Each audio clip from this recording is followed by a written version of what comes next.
And I think you've hit the nail on the head there when you talked about specialization, because it's a bit like at a macro level, we're at the Henry Ford kind of automated kind of, line. Each of us has we're good at one thing and we get paid for this, and we outsource, as you said, we outsource a lot of the rest of our life. But when I look at my own life, 43 now, I realize when I learn new skills, I feel really good. Like, I feel good. I feel confident. I feel happier myself. Yes! Like, I learned to hammer a nail through something, or whatever it might be. Simple. I can fix the boiler. When the boiler breaks, I can fix the boiler. I can't. Like, there's one little trick that I can do. Yeah. And every time it breaks, hang on, love, I'll fix the boiler for you. And I go out there and I'm delighted. Like, literally, I just add the pressure to, like, put a bit more water in the system. I know that one too. You know that one too. And, like, I'm delighted with myself. I'm like, yeah, I'm a great lad. Just fix the boiler, girls. Just fix the boiler. What a man.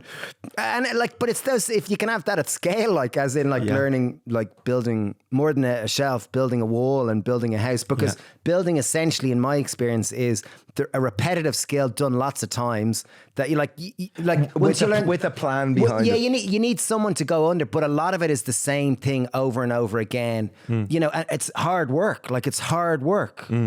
But the technical aspect, if someone can show you, isn't that difficult. Yeah. Or, I mean, the way we learned to do it was by trying to do something and making a mistake and it falling apart, and then trying again and finding a different way to do it. We're made to solve problems. It's like a muscle we have to flex. We have to try and figure out how to do things. And I think it's just part of being human. And the more we do it, the better we get at it. The more we practice thinking and imagining and making a plan before we dive into something. And I think, what you were talking about there was really part of your motivation for fixing the boiler is impressing the people you love. Absolutely. Right? Impressing the people who you want to love you. My wife, my children. Exactly. Just fixing the boiler. Yeah. Exactly. Yeah.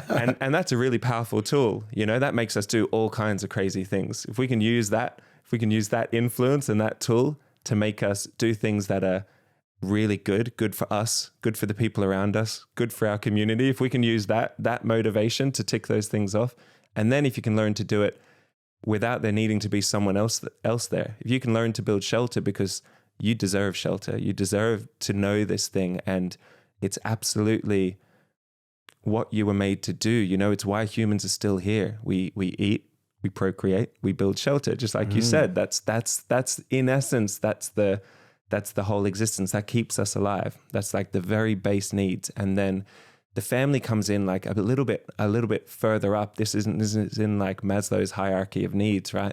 The family unit is like next up that list. It's like a sense of belonging, where you're meant to be and how you're meant to be, and where you fit into the whole system, whether that's your micro family or a greater community. Context. Yeah. But even on the building thing, I was just going to say about, like, it starts off as kids, the way you build a Lego house. Like, I see my kids, they still love playing Lego. I loved, like, we used to build bases. Like, my daughters used to love building bases. We built bases as teenagers. Like, we built bases. We were way cooler than that. Yeah, no, it was young. Maybe we weren't teenagers, but like bases. No, we did. I remember doing it as teenagers. It's so inherent in our nature to build things and play things and create. Yeah, this is so much fun. Yeah. And then suddenly we become grown-ups. Yeah. Or we become responsible, and maybe it's this financial shackles. Like, and the finance definitely does get in the way when I'm thinking of building your own, like, because people kind of go, well, like, how am I going to afford it? And like, to do this house, and if I get it wrong, and I've got to buy all these materials, and I need a van to get them to my house, and I don't even know how to use a screw gun, or I don't have a screwdriver,